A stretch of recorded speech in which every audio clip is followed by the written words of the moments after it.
Antes de comenzar la charla me voy a presentar. Soy el doctor Fabián Retaco, especialista en emergentología. Tengo formación en ecografía crítica y general, ecografía en Doppler vascular periférico y tengo formación especial en fellowship en ultrasonografía pulmonar avanzada. Lo realicé con el doctor Giovanni Volpicelli en el Hospital Universitario Luigi Gonzaga de Barzano en Turín, Italia. A su vez tengo el honor de poder tener diplomados en ultrasonografía general y ultrasonografía pulmonar en dos universidades en Argentina, en la Universidad Nacional del Litoral en Santa Fe, en la Universidad de San Pablo T, en la provincia de Tucumán, y en tres universidades en Latinoamérica, en la Universidad de Univalle, Cochabamba, Bolivia, en la Universidad San Martín de Porres de Lima, Perú, y ahora comienzo en la Universidad de San Francisco en Ecuador. Quiero agradecer por la invitación para participar en este curso virtual de enfermedades intersticiales a la Sociedad Argentina de Radiología, a la Federación Argentina de Radiología, pero muy en especialmente a sus directores, al doctor Sebastián Rossini y al doctor Fernando Gutiérrez. Primeramente voy a desarrollar lo básico de las bases físicas de la ultrasonografía, aplicado a la caja torácica, por supuesto, sobre todo para aquellos que están realizando el curso y no vienen de la imagenología. Sabemos que el ser humano puede oír, los límites son de 10 a 20.000 Hz. Por encima de esto, 20.000 Hz, existe el ultrasonido. Este ultrasonido, la onda sinusoidal, que tiene esta característica que estoy mostrando en esta pantalla, la estoy siguiendo con el puntero láser, tiene características propias: velocidad, frecuencia, longitud, onda y amplitud. En su morfología es la misma que nosotros generamos cuando estamos hablando. La diferencia, tiene muchas diferencias, pero una de ellas es que si yo no voy a poder obtener información a través de la estimulación del efecto piezoeléctrico, estimulación eléctrica a través de los cristales que generan esta onda sinusoidal de ultrasonido, sino coloco gel para que pueda obtener información y se pueda formar la imagen bidimensional. De estas cuatro características puse en amarillo la frecuencia y longitud de onda porque es la que tenemos que tener presente para saber manejar el aparato e interpretar lo que nos dice y lo que nos informa el aparato, que el equipo no es inteligente, sino que somos nosotros los inteligentes los que tenemos que tener una preparación adecuada. Sabemos que por diferentes densidades, composición acuosa, el aire, la grasa, el agua, el tejido blando, hueso y el tejido, por ejemplo, hepático, tiene diferentes velocidades. Sería muy dificultoso realizar un estudio aplicado a la caja torácica si tengo que adecuar para formar la imagen al tejido, a la piel, al tejido celular subcutáneo, al músculo, a la línea pleural, a los arcos costales y al aire que está en el pulmón. Lo que se demostró que tabulando el aparato a 1540 metros por segundo, la imagen bidimensional se formaba igual. Por lo tanto, la velocidad no es un inconveniente para poder yo manejar el aparato, el equipo y poder interpretar lo que me muestra. La amplitud, la amplitud está relacionada directamente con la profundidad la que va a llegar el ultrasonido. Que la primera variante va a ser muy dependiente de la estructura anatómica. No es lo mismo una caja torácica en un paciente de 10 años o un paciente que pesa 20 kilos, un paciente que pesa 60 kilos o un paciente que pesa 100 kilos. La amplitud va a ser diferente por la estructura anatómica. Primera característica que tenemos que tener presente.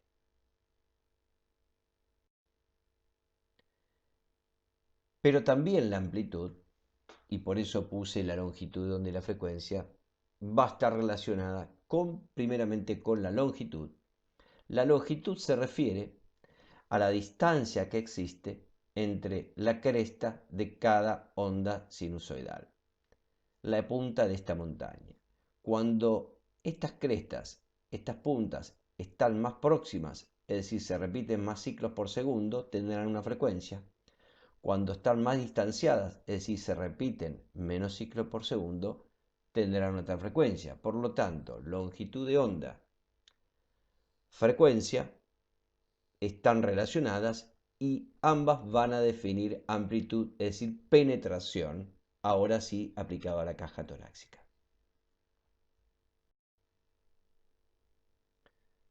El equipo está tabulado en megahertz. Un megahertz es la repetición de 1.000.000 de ciclos por segundo de esta onda sinusoidal. Aplicado a los traductores, por eso existen traductores de baja frecuencia y traductores de alta frecuencia. El traductor de baja frecuencia va a ser el convexo y es el que va a tener mayor penetración, mayor amplitud. Y el traductor de alta frecuencia va a ser el lineal y el que va a tener menor amplitud. Por lo tanto, de esto se deduce, por eso receta cocina, cocinero que piensa, que yo para saber qué le está pasando al parénquima pulmonar en profundidad voy a utilizar el convexo, 3,5 MHz, por ejemplo, y para lo que está sucediendo de manera superficial, por ejemplo, analizar la línea pleural, el alta frecuencia en 7,5 MHz. Por ejemplo, también para saber si tiene un neumotórax el paciente, voy a utilizar el lineal y no el convexo, porque voy a ver si tiene deslizamiento o no en la línea pleural y encontrar el punto pulmonar en la impón es donde se vuelve a unir la pleura parietal visceral y es el punto de límite para poder semi-cuantificar a través de la ultrasonografía qué volumen tiene el neumotórax. Es importante saber que el aire, por lo tanto, no es el enemigo. El aire es excelentemente amigo y se lleva muy bien con un ultrasonido. Porque hay una gran frase que dice el doctor Lichtenstein que bienvenidos los artefactos porque salvan vidas. ¿Qué significa esto? Vamos a empezar a aprender y a desarrollar que hay artefactos que son fisiológicos, que nos van a decir si están presentes que no hay enfermedad en la caja torácica, y hay artefactos que son patológicos y que nos van a decir que hay patología, pero lo más importante es que nunca debemos separarnos del contexto clínico del paciente. Nunca debemos de dejar emergentólogo, dejar de ser terapista, dejar de ser neumonólogo, dejar de ser clínico, dejar de ser imagenólogo. ¿Sí? Siempre tengo que interrogar 5 minutos la consulta, porque hay que realizarle el estudio al paciente, porque eso me va a sumar información. La ultrasonografía no reemplaza nada de lo que hacemos habitualmente, sino que por eso aumenta su sensibilidad y tiene mayor especificidad al incorporarlo como elemento a la clínica a sumar información. Uno de los primeros artefactos que vamos a encontrar y que lo produce la reflexión es cuando el ultrasonido encuentra el hígado, diafragma, aire en el cuadrante superior derecho, cuando el ultrasonido encuentra el vaso, diafragma, aire en el cuadrante superior izquierdo, se va a formar lo que llamamos la imagen en espejo o la imagen especular. Es como si el hígado se continuara en la base pulmonar derecha o el vaso se continuara en la base pulmonar izquierda. Esto me está informando, me está diciendo que hay indemnidad en el lugar interrogado y que no hay afectación de las bases. Cuando el ultrasonido nada lo detiene, atraviesa toda la estructura y eso lo hace en presencia de líquido, el ultrasonido se desvía. El fiel ejemplo lo es cuando yo introduzco en un vaso de agua a medio llenar una lapicera, un lápiz y veo que está doblado, lo saco y no está doblado, es un artefacto generado por la refracción. Esto va a generar en presencia de líquido que lo atraviesa todo, el ultrasonido, lo que llamamos el refuerzo posterior.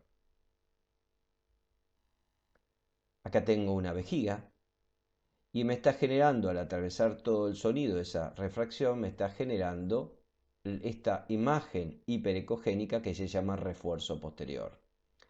Al ver esto, la información que tengo que deducir, que lo que estoy viendo, me está informando el ultrasonido, que hay líquido.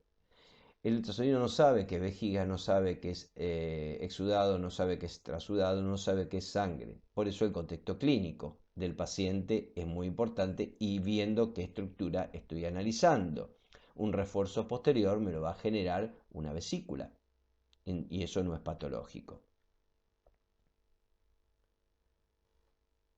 Pero aplicado a la caja torácica, la ausencia de imagen especular en el cuadrante superior derecho, la presencia de refuerzo posterior me está diciendo que hay líquido en la base pulmonar derecha. Contexto clínico del paciente, si viene por una disfunción cardíaca, será derrame pleural, pero si se cayó de 6 metros o recibió una golpiza, lo que tengo que pensar que tiene sangre, que tiene un hemotórax.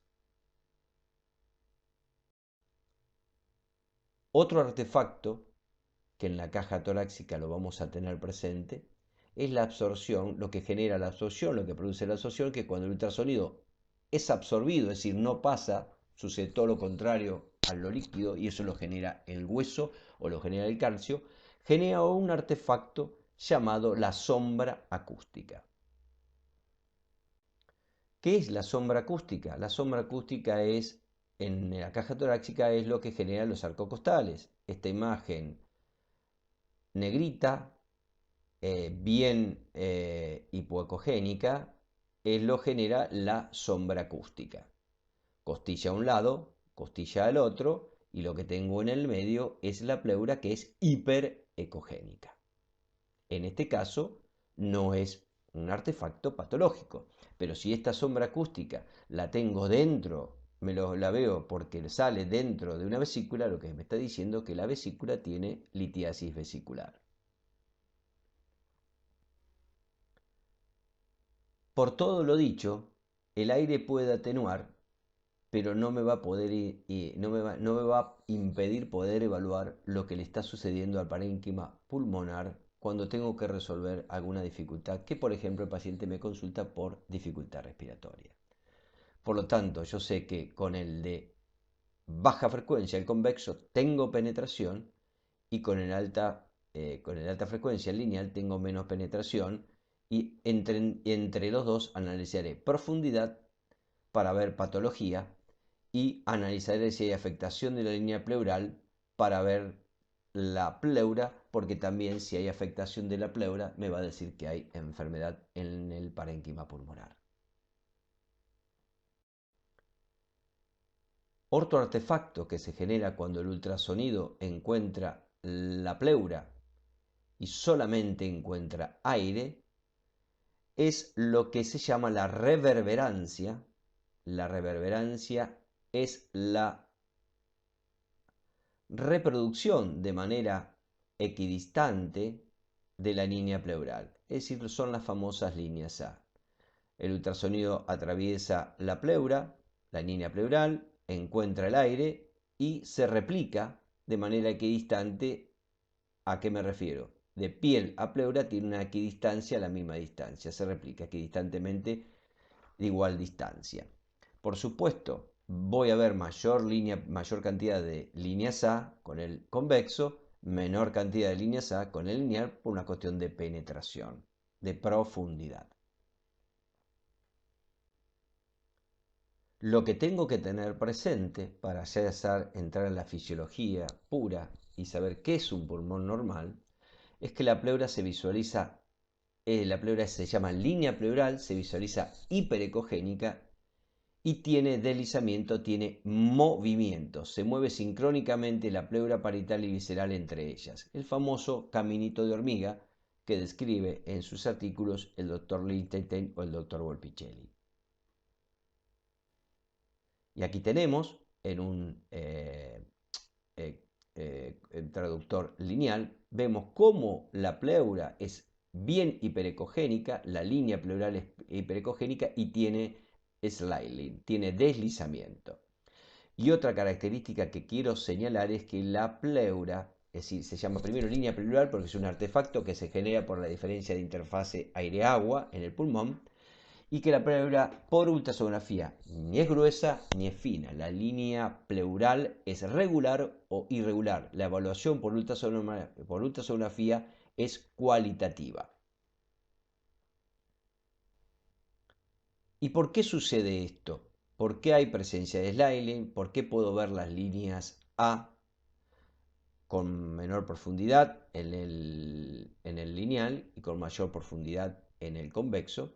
Es porque el parénquima pulmonar está en equilibrio, 50% de aire, 50% de agua.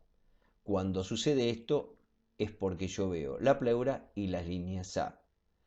Ese 50% de agua está integrado por sistema arterial, sistema venoso, vasolinfáticos, célula, intersticio. Mientras esté en equilibrio, esto es lo que yo voy a visualizar y me está diciendo que en el lugar interrogado, en el espacio que estoy interrogando, el pulmón está normal. ¿Cómo yo debo hacer la ejecución, la exploración o el escaneo? Se hace de dos maneras, con ventanas longitudinales y con ventanas oblicuas. Lo oblicuo, ¿por qué no hay transversalidad en el pulmón? Porque me tengo que poner paralelo a los espacios intercostales, por lo tanto la ventana va a ser oblicua. Es decir, hay dos tipos de ventana, ventana longitudinal y ventana oblicua. El paciente lo voy a poner de cúbito supino, posición semisentada. Trazo una línea imaginaria que une las dos tetillas. Trazo una línea imaginaria que abarca toda la línea axilar anterior y de esta manera la caja torácica anterior se va a dividir en una zona superior e inferior que se va a llamar zona 1 y zona 2 y la zona lateral superior e inferior se va a llamar zona 3 y zona 4. Es aconsejable en zona anterior, zona 1 y 2, hacer ventana longitudinal o ventana oblicua. Por supuesto, la ventana oblicua me va a dar una visión mucho más ampliada. ¿Y yo cómo me doy cuenta que es una ventana longitudinal y oblicua? Porque la única que va a tener la sombra acústica va a ser la ventana longitudinal y la ventana oblicua, al ponerme paralelo a los espacios intercostales, la sombra acústica no va a estar presente. Es aconsejable cuando uno interroga la zona lateral, zona 3 y 4, por la disposición de los arcos costales, hacer la ventana oblicua para poder tener una mejor visión de lo que le está pasando al parénquima pulmonar. Y por supuesto, siempre hay que interrogar la región posterior del tórax, que tiene una zona superior, porque acá esta línea en la que continúa la unión de las tetillas, y una zona inferior que se va a llamar 5 y 6. La zona 5, como tengo a un lado hacia el centro la columna vertebral y hacia afuera el borde interno del omóplato, en la zona superior voy a tener que hacerla estrictamente la ventana longitudinal porque la ventana oblicua me va a dificultar hacerla por la presencia de la sombra acústica que me va a generar el omóplato. Ya hacia la parte inferior del omóplato, la zona es mucho más ampliada y puedo hacerla longitudinal, pero también me da, si puedo hacerlo oblicua mejor porque vamos a tener mejor visión de esta región. Por lo tanto, cada hemitórax mínimo tiene 12 regiones escaneadas en total.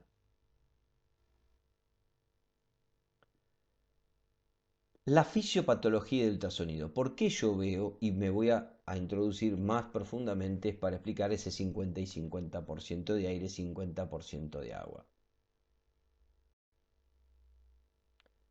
Cuando el pulmón está en equilibrio, el parénquima está en equilibrio, el ultrasonido ve la línea pleural, hay solamente aire y los septos interlobares miden menos de 100 nanomicrones. Por eso es la aplicación que voy a encontrar, el deslizamiento y la visualización de las líneas A. Pero por algún motivo los septos interlobares comienzan a engrosarse, es decir, van a medir más de 100 nanomicrones, ya el ultrasonido no solo encuentra la línea pleural y el aire, ve y da información por la presencia de engrosamiento de los septos interlobares. No va a servir, no le va a alcanzar para describir una imagen de tejido, pero sí le va a alcanzar muy bien y perfectamente para generar un artefacto, que este artefacto ya tiene una presencia con el contexto clínico del paciente, es un artefacto patológico. Por eso el doctor Lichtenstein decía que bienvenidos los artefactos porque nos ayudan a salvar vidas. Esos artefactos son las famosas líneas B. ¿Qué son las líneas B? ¿Cómo defino? ¿Qué requisitos tiene que cumplir para que sean líneas B? Primero, las líneas B es un artefacto que nace de la línea pleural. Son hiperecogénicas y se extienden vertical, tipo láser en cola de cometa. Y se desplazan hasta el fondo de la pantalla. Tienen que llegar hasta el fondo de la pantalla del equipo sin desvanecerse. Se mueven sincrónicamente con el deslizamiento pulmonar, por lo tanto se ven tanto en inspiración como en expiración, porque nacen de la pleura y porque se desplazan con el sliding. Reuniendo todos estos requisitos, yo estoy en presencia de líneas B. Por eso, por lo tanto, el ultrasonido puede encontrar un pulmón normal en la área interrogada o puede ver que hay diferentes estadios de acuerdo al desequilibrio que tenga aire-agua mi paciente y nunca separarme del contexto clínico. Esto es lo que determina que la ultrasonografía tiene una elevada sensibilidad y una elevada especificidad para ayudar a un diagnóstico precoz e iniciar un tratamiento precoz. Es importante analizar la imagen, es importante también la cuantificación y ver qué pasa y qué veo en las 12 áreas, zonas escaneadas. Monitoreo si inicio un tratamiento, evalúo si hay progresión o regresión de la enfermedad, o sea que me sirve este método dinámico para evaluar y replantearme mi tratamiento, ajustar el tratamiento, el único beneficiado es el paciente. Si debo realizar una evaluación multiorgánica, y ahí es muy importante porque muchas veces los pacientes vienen combinados, entonces pueden tener una enfermedad pulmonar intersticial, pero estar asociado con afectación cardíaca. Entonces tengo que ver si la función sistólica está preservada, si tiene una disfunción diastólica, y esa información, sumar información, se llama evaluar ventrículo derecho, ventrículo izquierdo, pulmón y lo que me da la vena cava inferior y hacer un replanteo de lo que estoy viendo. Y por supuesto, es importante los estudios complementarios que yo le pida, es decir, que me vengan el laboratorio, la química, los gases en sangre y tal vez haciendo la ultrasonografía pulmonar, haciendo la evaluación multiorgánica y el laboratorio pedido, química o gases en sangre no me alcance y tenga que definir qué estudio más conveniente de alta complejidad para beneficiar a mi paciente y llegar a un diagnóstico más certero. Ahora sí, yo voy a definir qué es síndrome intersticial porque me toca hablar de enfermedad de intersticiopatía y ya cuándo está en la línea B y cuándo va a ser la presencia de la línea B me van a definir síndrome intersticial. Esto está consensuado ya del 2012 a través de expertos y tengo el honor que el doctor Giovanni Gorpicelli, después que pase esto que está sufriendo el mundo a través de la pandemia del COVID-19, voy a formar parte integral del comité de expertos para hacer una revisión nueva del consenso en toda la patología pulmonar a través expresada y diagnosticada hecha por el ultrasonido. Primero lo que tengo que saber y entender que los septointerlobales no están más separados de 7 milímetros, están a menos de 7 milímetros. Eso es fundamental. Por lo tanto, la presencia de líneas B separadas, muy separadas, no me definiría, no es un contexto para decir que voy a estar en presencia del síndrome intersticial. ¿Qué otra cosa tengo que tener presente? Que la evidencia dice que en pacientes jóvenes y en mediana edad es frecuente en el escaneo y la presencia de líneas B en los últimos espacios intercostales, es decir, a nivel de la zona 4 derecha, zona 4 izquierda, y sobre todo entre la línea axilar posterior y la línea axilar media, podemos ver un muestreo de presencia de línea B y no tiene significado patológico. La evidencia nos dice que entre el 14 y el 28% de los pacientes normales esto es encontrarlo. Y este es el ejemplo que les quiero traer a ustedes, una paciente asmática, pero que por supuesto hice la ultrasonografía, el escaneo de sus 12 regiones asintomática totalmente, sin síntomas, sin ningún tipo de síntomas. Y fíjense que aquí tengo el hígado y en el último dos espacios intercostales tengo esta presencia de líneas B tanto del lado derecho como del lado izquierdo, y en esto, en un contexto clínico totalmente asintomático, no puedo decir que tiene ninguna neumonía o que está haciendo algún cuadro relacionado con cardíaco u otra patología, o esto lo que está cursando un cuadro viral, porque la paciente está totalmente asintomática.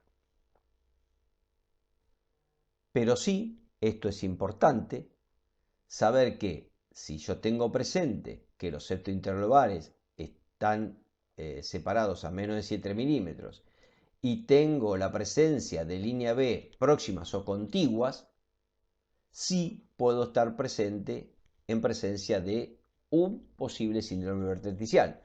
Para que sea eso y definir como síndrome verticial, debo encontrar mayor o igual de 3 líneas B en el escaneo en el plano longitudinal en dos regiones positivas bilaterales. Es decir, zona 1, zona 2 derecha, con zona 3 y zona 4 izquierda, mayor o igual de 3 líneas B próximas, contiguas, es un síndrome verticial hasta que se demuestre lo contrario. Entonces ustedes van a poder escanear diferentes zonas y ahí va a sumar información, lo que llamamos nosotros la cuantificación de este síndrome verticial. Va a haber áreas que las líneas B van a ser poco coalescentes o escasas, coalescentes, como lo tenemos aquí, muy coalescentes, y esto ya es un pulmón blanco. Eso lo que tiene ultrasonido, la tanta sensibilidad y la especificidad, porque es un método dinámico y porque puede ver lo que le está pasando al parénquima pulmonar por lo yo he expuesto en la fisiología de la distancia y las características anatómicas o histológicas de los septos interlobales. Por lo tanto, hay dos momentos o dos causas, mejor dicho, que pueden engrosarse los septos interlobales. Uno va a ser debido al edema hidrostático generado por la disfunción cardíaca sistólica diastólica que lleva al edema pulmonar, y el otro por la presencia de respuesta inflamatoria que afecta al tejido conectivo, afecta a los septos interlobales. Hay daño microvascular, macrovascular, y es un mecanismo complejo que me va a generar una visión diferente a lo que es la característica a través de imagen de lo que es el edema cardiogénico. Es decir, que yo a través del ultrasonido puedo predecir y suponer si lo que estoy viendo es de origen cardiológico o no. Es decir, si es un síndrome verticial cardiológico o no cardiogénico.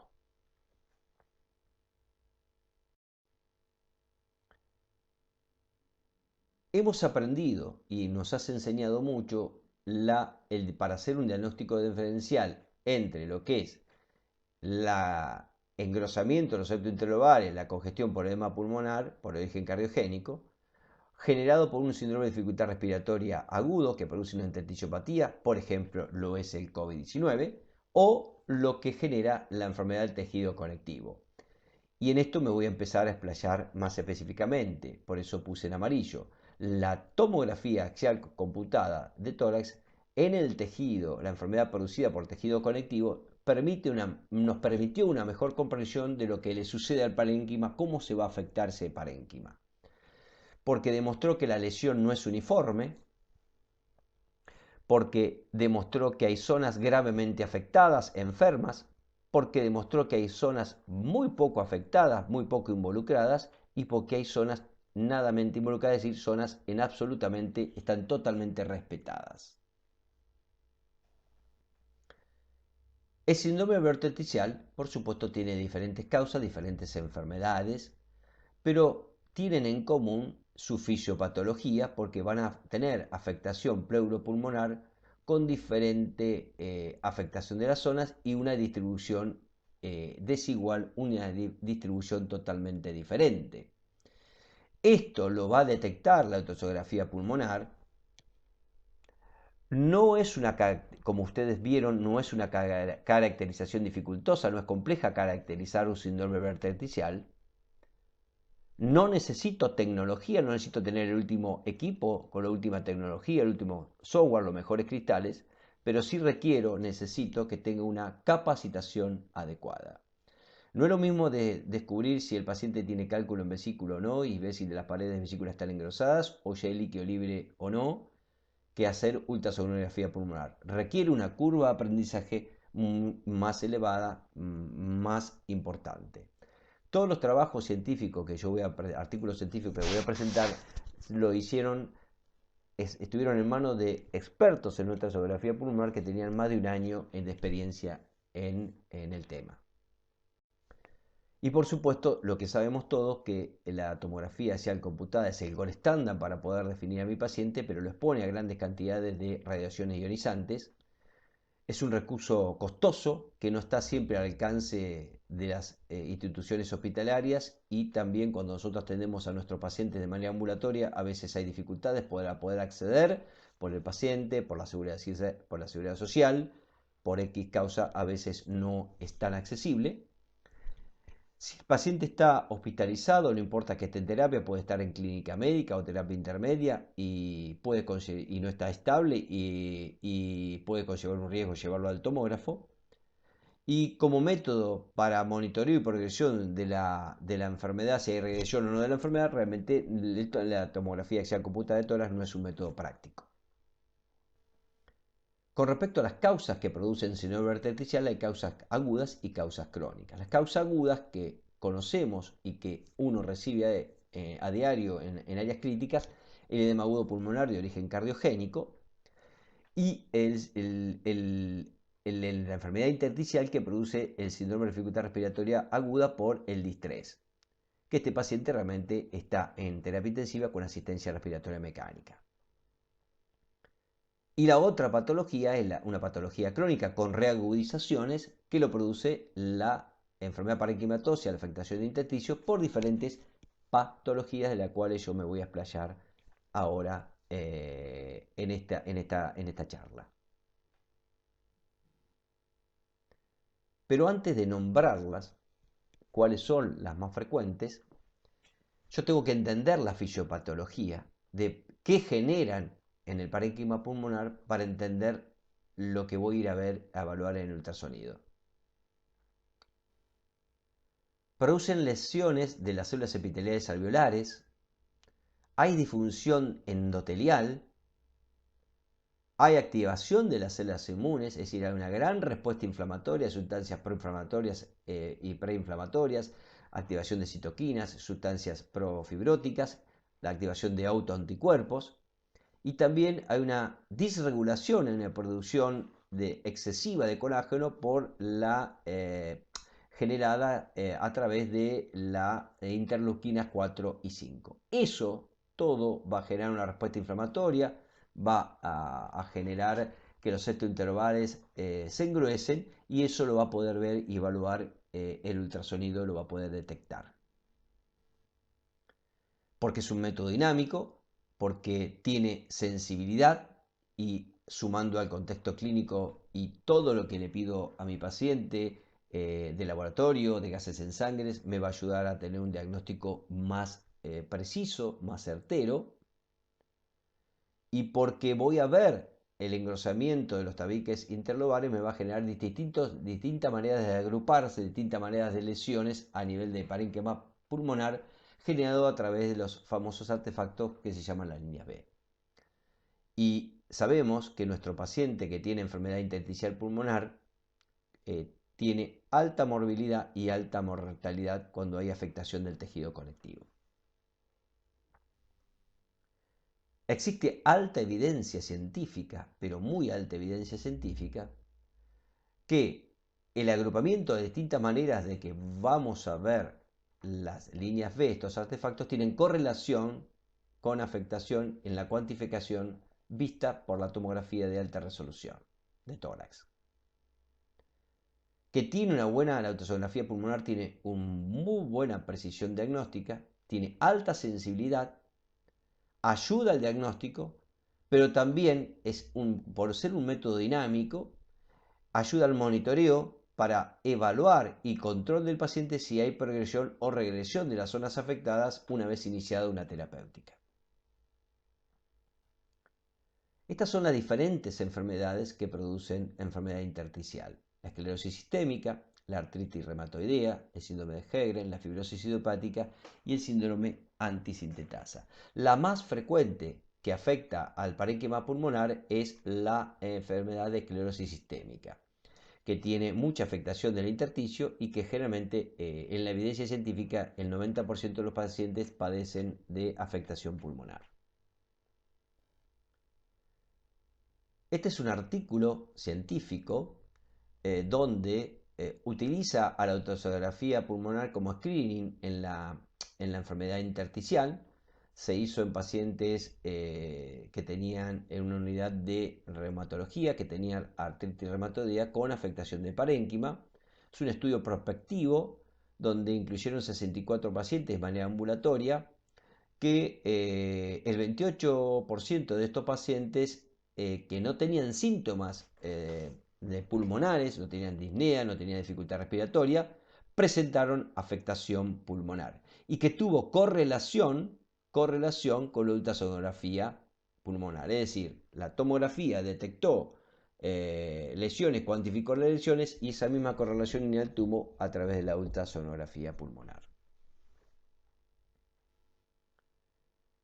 Ahora, comparado en este artículo científico que ya se basó en la detección y la confirmación de que la enfermedad intersticial pulmonar era causada por el síndrome de Sjögren, fíjense que la ultrasonografía confrontada con la tomografía de tórax mostró una sensibilidad del 100% y una especificidad del 89%, teniendo una muy buena correlación con la tomografía pulmonar de alta resolución.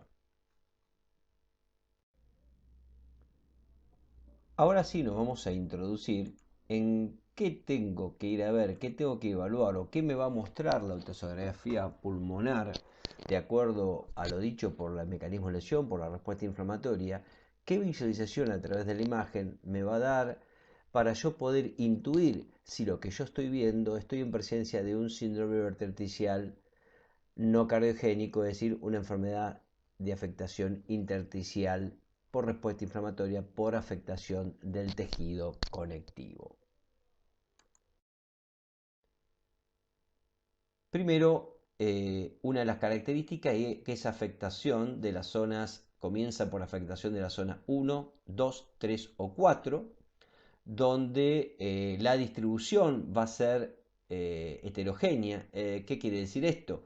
Va a haber zonas muy afectadas, con líneas B compactas, muy coalescentes, zonas líneas B poco coalescentes, escasamente coalescentes, y entre ellas, o en el medio o entre ellas, va a haber intercalado zonas respetadas sin afectación.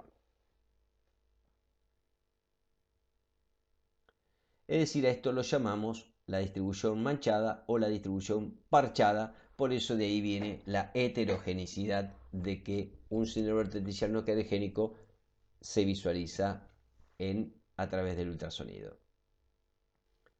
Por ejemplo, es este paciente que tiene áreas muy coalescentes, áreas menos coalescentes con líneas B y tiene áreas respetadas, que se llaman las áreas pulmón negro, lo van a encontrar en la literatura. Pero ya me está diciendo el traductor convexo que hay afectación de la línea pleural. Este es un paciente en mi rotación por Turín, Italia, que tenía una esclerosis sistémica, que tenía afectación pulmonar, por supuesto, y fíjense la heterogeneidad que tiene, y tiene, como ustedes pueden ver, una distribución heterogénea con áreas mucho menos respetadas, es decir, áreas que el espacio de áreas respetadas y no afectadas es menos que la ultrasonografía anterior que le mostré de un paciente. Otra de las características que tengo que ver, y ya ahí es la única manera de poder saber si hay afectación de la línea pleural, me lo va a dar y lo tengo que ir a hacer con el traductor de alta frecuencia del lineal. La línea pleural va a ser irregular, la línea pleural va a tener microconsolidaciones subpleurales por la gran respuesta inflamatoria, y lo que tengo que evaluar es si tiene deslizamiento o no tiene deslizamiento, es decir, si hay afectación de desliling. Eso es fundamental para el pronóstico también de mi paciente. Como ustedes pueden ver acá, la línea pleural hay deslizamiento, hay desliling, pero la línea pleural es irregular, está afectada y tiene presencia de microconsolidaciones. Las viendo ahí donde está el láser, lo pueden evaluar muy bien ustedes. Aquí estoy en zona 6. Fíjense cómo la gran respuesta inflamatoria que tiene la línea pleural es muy irregular, muy afectada, con múltiples microconsolidaciones subpleurales. Y otra de las características es que no tiene sliling, hay afectación de deslizamiento, con un pulmón prácticamente, ya que no tiene, me cuesta ver zonas respetadas, es decir, zonas no afectadas. Y esto es lo peor que nos puede pasar, lo peor que le puede pasar al paciente, no a nosotros, es encontrar la ausencia del deslizamiento porque tiene aquí la afectación de la línea pleural irregular, microconsolidaciones subpleurales y con sliling ausente. Por supuesto, esto quiero recordarle siempre, que el convexo me puede dar una idea si hay afectación de la línea pleural, pero lo que tengo que ir a confirmarlo o a descartarlo con el lineal, es decir, con el de alta frecuencia. Recuerden esto, los traje, se los muestro. Esta es una línea pleural normal con deslizamiento conservado y esta es una línea pleural irregular afectada con microconsolidamientos, pero con presencia aún de deslizamiento. Otra característica por la gran respuesta inflamatoria que está presente en la enfermedad intersticial son las consolidaciones subpleurales. ¿Y qué son esto? Es la presencia de una zona triangular hipoecogénica en el centro. No veo la línea pleural porque se reemplazó totalmente la interfase aire-agua. La línea pleural la veo cuando conserva algo de aire, pero acá ya está todo reemplazado. Por lo tanto, es una consolidación subpleural. A su vez, se cree la evidencia científica que por el daño microvascular de la gran respuesta inflamatoria también la línea pleural está afectada, y que esto inicialmente va a ser triangular y con el tiempo, con la evolución, se va a hacer redondeado, pero esto, lo que nosotros llamamos consolidaciones subpleurales, hipoecogénicas triangulares, en la tomografía hablamos un mismo idioma, pero en la tomografía se va a llamar los famosos nódulos. Acá pueden tener muy bien, como ustedes pueden ver, una consolidación subpleural en el centro bien hipoecogénica y la línea pleural no la puedo ver en un paciente que tiene una enfermedad intersticial. Y lo que generalmente y habitual voy a encontrar en zona 6 es la afectación de la línea pleural irregular con microconsolidaciones, con la gran respuesta inflamatoria, presencia o no de deslizamiento, pero esta zona tendría que encontrar la heterogénea, bien irregular, como son las zonas anteriores, 1, 2, 3 o 4, pero como es una zona dependiente de líquido, con la gran respuesta inflamatoria y se acumula líquido, me va a dar una pseudo homogeneidad. Por eso la veo así. Pero si no, debería ser, por zona dependiente de líquido se ve así, si no se debería ver una zona heterogénea. El aire va arriba, el líquido va abajo. Y otra de las cosas que puedo encontrar en zona 6 es ya una consolidación. La consolidación, recuerden ustedes, que es un estado del pulmón y no un diagnóstico. Es un estado del pulmón y no un diagnóstico. Este trabajo o artículo científico se hizo en la Unidad de Radiología de Policlínica de Santa Orsola, Malpighi, Bolonia. Los pacientes, por supuesto, se atienden, se utilizan para diagnóstico para enfermedad de afectación de enfermedad pulmonar intersticial.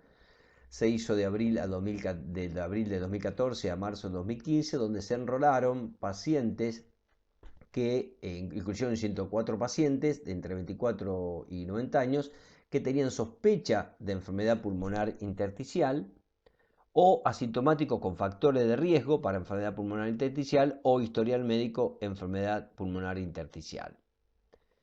Se escanearon 24 zonas, a diferencia de las 12 regiones. Acá hubo mayor escaneo. La diferencia hubo que en la zona anterior 1 y 2, la zona 1 se subdividía en 2, la zona 2 se subdividía en 2 y la zona 5 y 6 se subdividieron en 3. Superior, media, inferior, por lo tanto con los dos emitoras llevamos 24 zonas escaneadas. Que se los confrontó, por supuesto, con la ultrasonografía pulmonar, la placa de tórax y la tomografía axial computada. Cada uno que hacía los estudios estaba sesgado. El que hacía la tomografía no sabía lo que dio la RX de tórax y no sabía lo que había dado la ultrasonografía. Y así sucesivamente cada uno lo que hacía en cada método. Pero fíjense, cuando se expresa y cuando habla la tomografía axial computada de tórax, coincide y habla la ultrasonografía pulmonar y así no lo hizo la RX de tórax. Esto también demuestra la alta sensibilidad y especificidad de la correlación con la afectación pulmonar, con los patrones, diferentes patrones de línea B, y lo mismo que cuantifica la ultrasonografía pulmonar, lo va a cuantificar a través de la tomografía axial computada de tórax. Esto mostró una sensibilidad del 92%, con una especificidad de cerca del 67%, pero fíjense qué importante es esto: 25 pacientes que estaban asintomáticos, no tenían síntomas, reunían criterio o factor de riesgo, pero estaban asintomáticos, la tomografía fue negativo, es decir, no tenían lesiones, y lo mismo dio y resultó y se vio con la ultrasonografía pulmonar. Por lo tanto, primer indicio, la primera conclusión que podemos ir sacando es que cuando mi paciente tiene posible criterio clínico, sintomático y de laboratorio, enfermedad pulmonar intersticial, y la ultrasonografía en las 12 o 24 regiones escaneadas da negativo, da un pulmón normal, no tiene, hoy la evidencia científica nos está mostrando, nos está indicando que no tiene indicación de realizarle una tomografía de tórax, aunque es el gol estándar, por supuesto. Sí va a tener indicación si encuentro lesiones.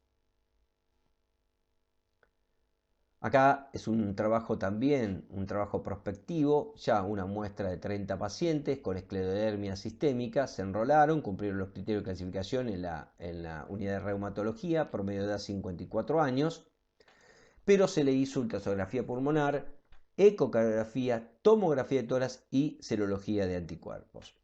¿Por qué ecocardiografía? Porque la esclerodermia es una enfermedad que tiene gran afectación de la presión de encarnamiento pulmonar y genera hipertensión pulmonar y también va a generar disfunción cardíaca. Estos son pacientes que nos van a venir combinados.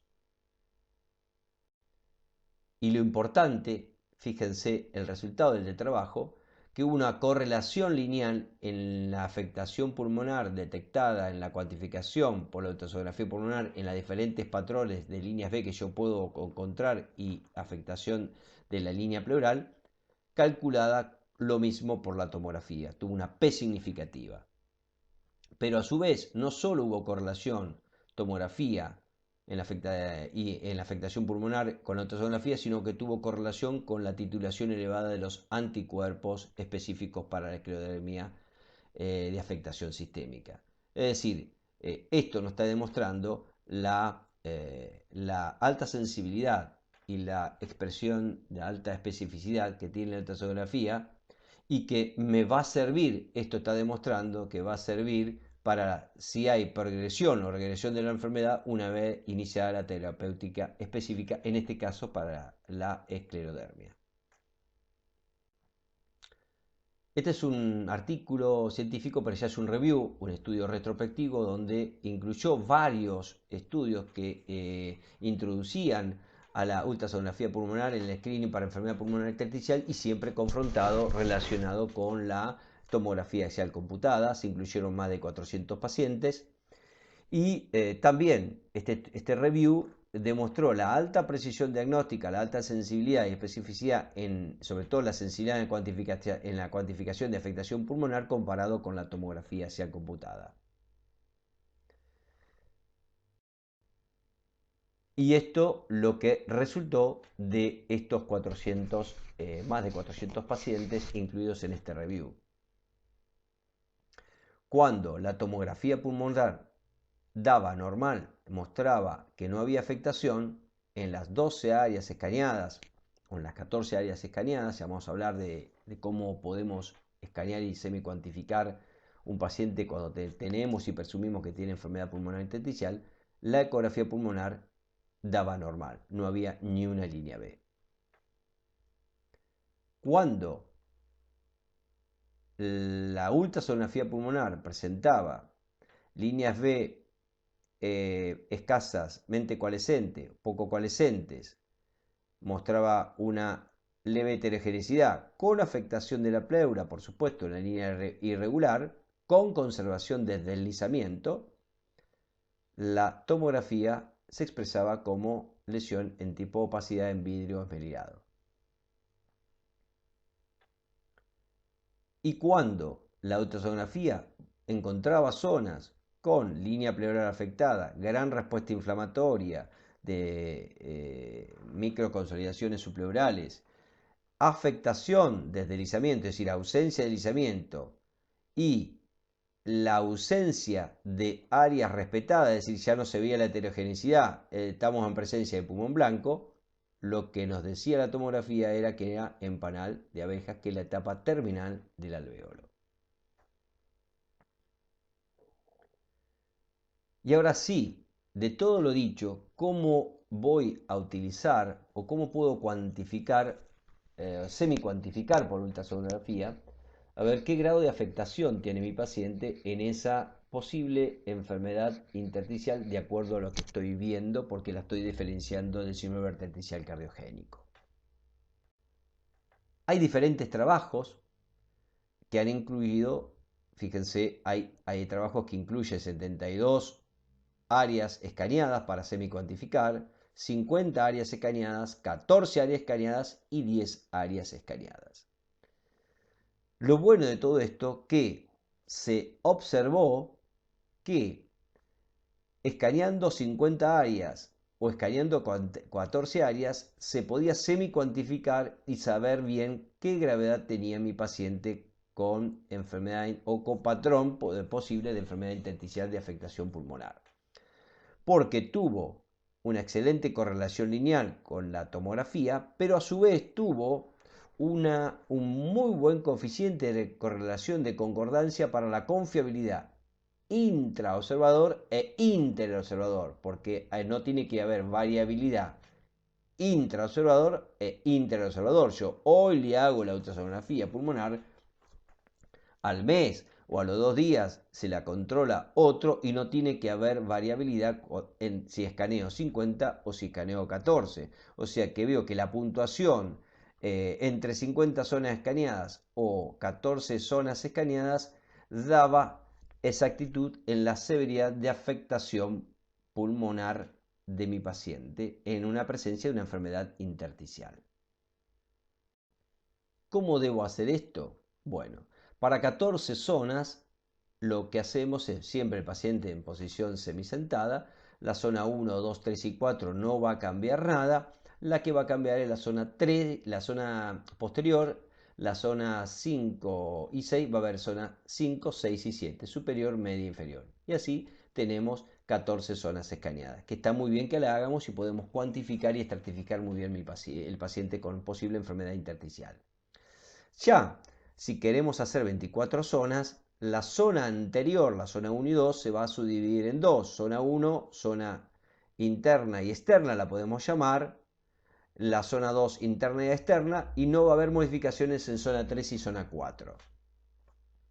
Y en la zona posterior sí va a haber modificaciones. Se va a la zona 5, 6 y 7, que la traemos de las 14 zonas, se va a subdividir con una línea por la mitad en la zona superior en dos zonas, la zona media en dos zonas y la zona inferior en dos zonas. Y ahí sí llegamos a 24 zonas.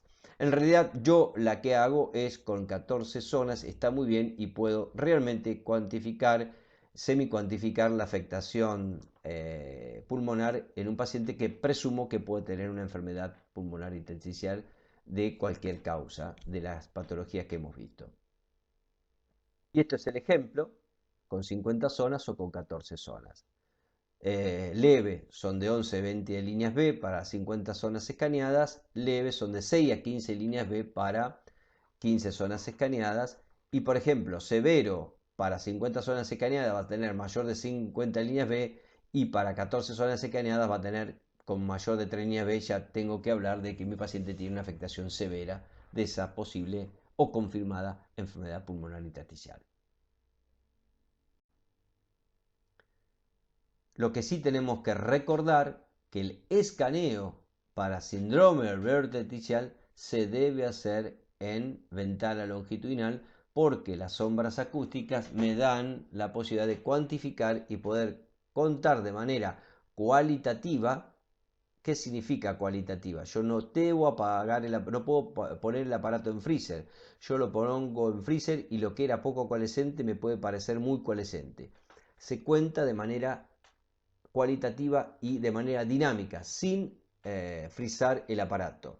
Ahora con el COVID-19, las diferentes marcas han inventado un software que, mientras que yo estoy haciendo de manera dinámica, aprieto un botoncito y me cuenta las líneas B.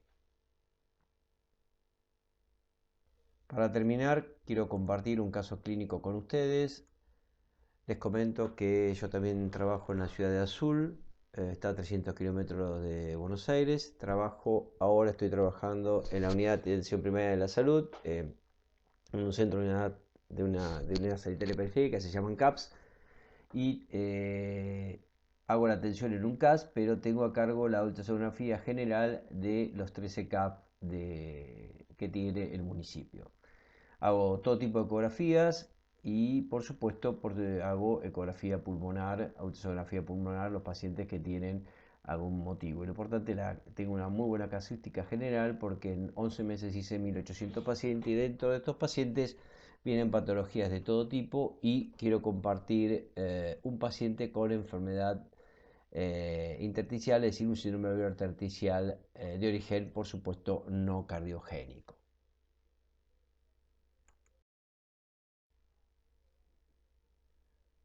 Este paciente me consulta con 78 años de edad. El motivo de consulta era que tenía fatiga, realmente le faltaba el aire, caminaba 20 o 30 metros y generaba una disnea funcional clase 3. Por supuesto, esto, al interrogarlo, no era agudo, sino fue cronificado en el tiempo y se fue reagudizando hasta que al paciente le imposibilitaba la vida diaria. Sobre todo, a su vez, se agravaba cuando tenía discusiones, situaciones de estrés, por ejemplo, en el interrogatorio, y que esa falta de aire, la discusión o la situación estresante era semejante cuando caminaba 20 o 30 metros, y motivó esto la consulta. Eh, Interrogué que no tenía nada que ver con algo cardiológico, no tenía ANGOR ni equivalentes de ANGOR, respetaba el tratamiento higiénico dietético, medicado con inhibidor de angiotensina 2, losartán 100 miligramos día.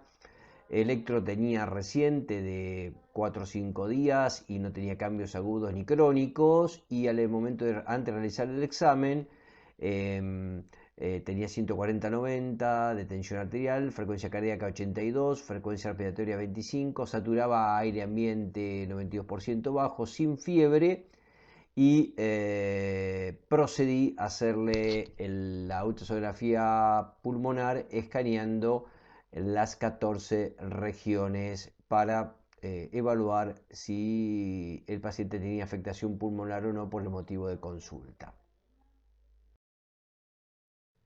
Se lo hice por supuesto longitudinal. Acá le estoy trayendo oblicuas para que puedan ustedes apreciar mejor la distribución y la heterogeneidad de lo que voy a mostrar ahora, o cómo se están distribuyendo mejor las líneas B y los artefactos.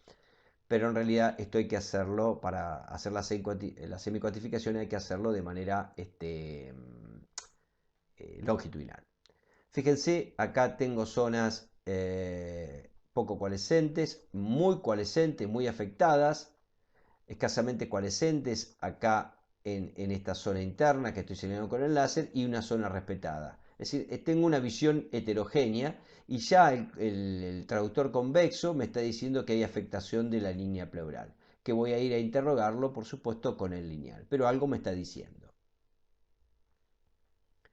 Esta zona me está viendo que hay microconsolidaciones ya en la línea pleural, y que se está observando líneas B con distribución heterogénea, y que puedo observar muchas zonas no afectadas, y detrás hay una línea A. Y esto es todo lo que se veía tanto en zona 1, 2, 3, 4, 5 y 6 del emitoras derecho. Así se veía la línea pleural irregular con microconsolidaciones, pero con deslizamiento presente. Esto en zona 6, fíjense, me está dando, debería encontrar una heterogeneidad, pero me está dando una pseudo homogenicidad por la respuesta inflamatoria que tiene, la gran acumulación de líquido, pero tiene deslizamiento conservado, pero con una gran afectación de la línea pleural por la presencia de microconsolidaciones subpleurales, chiquititas, pequeñas. Acá nos vamos ya a la zona 1 izquierda. Estoy viendo también heterogeneidad, líneas B muy coalescentes, poco coalescentes, y lo que me tiene que llamar la atención es que, comparado con el zona 1 derecha, tiene menor afectación porque hay una zona respetada mucho más amplia, y estoy viendo líneas A. Me está diciendo, induciendo, que puede tener afectación de la línea pleural el convexo, pero recuerden siempre, esto lo quiero remarcar siempre, hay que definirlo con el lineal de alta frecuencia. Zona 2 izquierda no existe porque está el corazón, así que vamos a pasar a la zona 3 izquierda. Ya en zona 3 izquierda puedo apreciar, lo mismo se veía en la zona 4 izquierda, la zona de heterogeneidad que tiene, líneas B muy coalescentes, acá ven poco coalescentes, pero hay una gran zona respetada, ahí la están viendo donde el láser lo estoy apoyando, y detrás se ven líneas A, se ve una línea A y otra línea A. Voy a esperar que el video lo pueda mostrar y ustedes lo puedan visualizar muy bien. Pero esto lo que me está diciendo, que al ver líneas A, dos líneas A, esto, la expresión en lo que va a ser hablando con la tomografía, seguramente esta zona va a ser de vidrio esmerilado.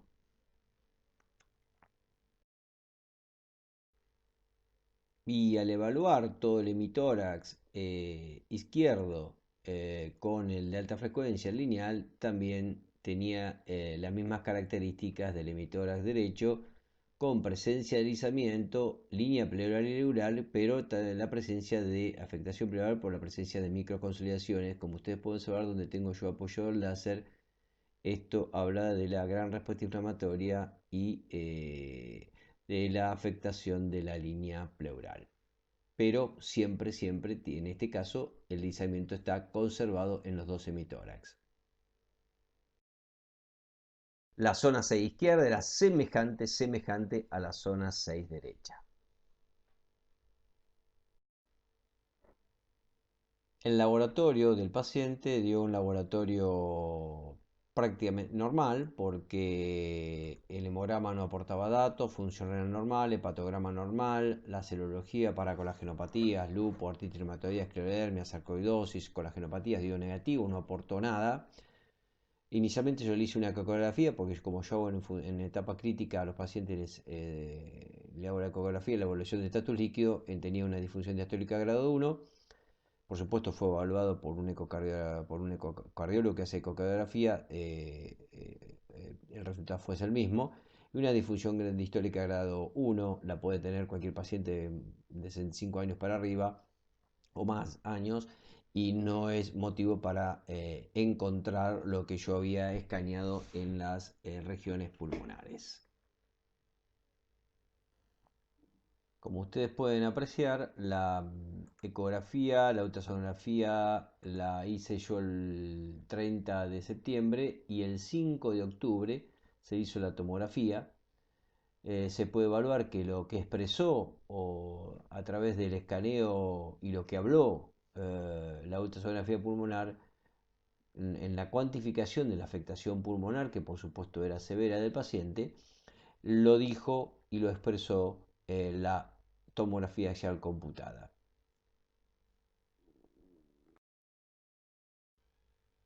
El paciente fue derivado a un especialista, a un neumólogo, eh, que recibió tanto el laboratorio como la ultrasonografía pulmonar, como la tomografía. Y en base a toda esa información, el especialista define que el paciente está cursando con una intersticiopatía y la definió, el diagnóstico presuntivo para él era una fibrosis pulmonar idiopática.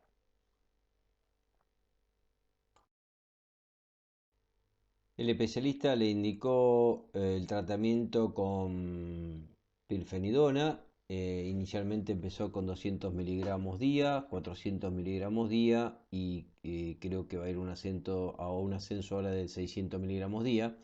Pero lo importante es que el 30 de septiembre de 2019, esta zona escaneada, la zona 1 derecha, con respecto a la zona 1 derecha, ahora el 20 de julio de 2020, presenta diferencias. Es decir, acá teníamos una en líneas B muy coalescentes, escasamente coalescentes, zonas respetadas, con afectación de la línea pleural, y podemos apreciar acá que ese compromiso heterogéneo, hay menor proporción de líneas B, hay líneas B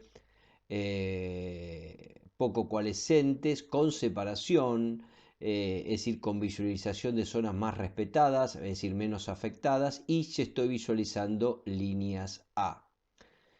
Por supuesto, si ustedes me preguntan, quieren saber de las zonas escaneadas totalmente, nuevamente de todas las zonas escaneadas, a pesar de haber mejoría en algunas regiones, continúa con una severidad al hacer la semicuantificación por ultrasonografía.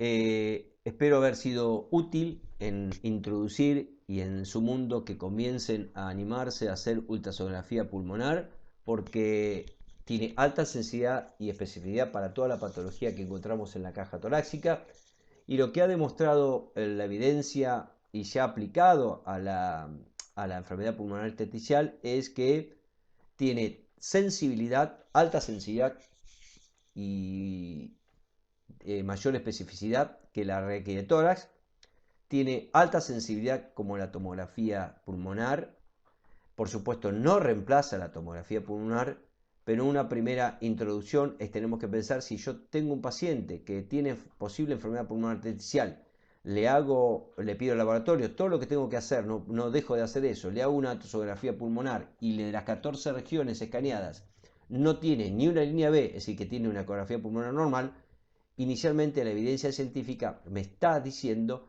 que no tiene indicación de que lo someta o le indique una tomografía.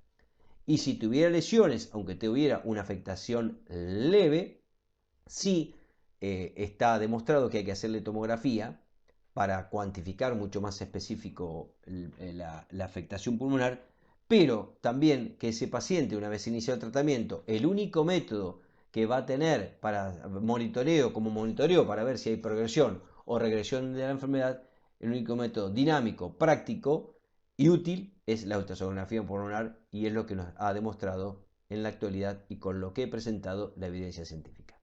Aquí les dejo mi correo y estoy a la disposición de ustedes para lo que necesiten consultarme si quieren saber más sobre ultrasonografía pulmonar en la afectación de la patología torácica. Muchas gracias.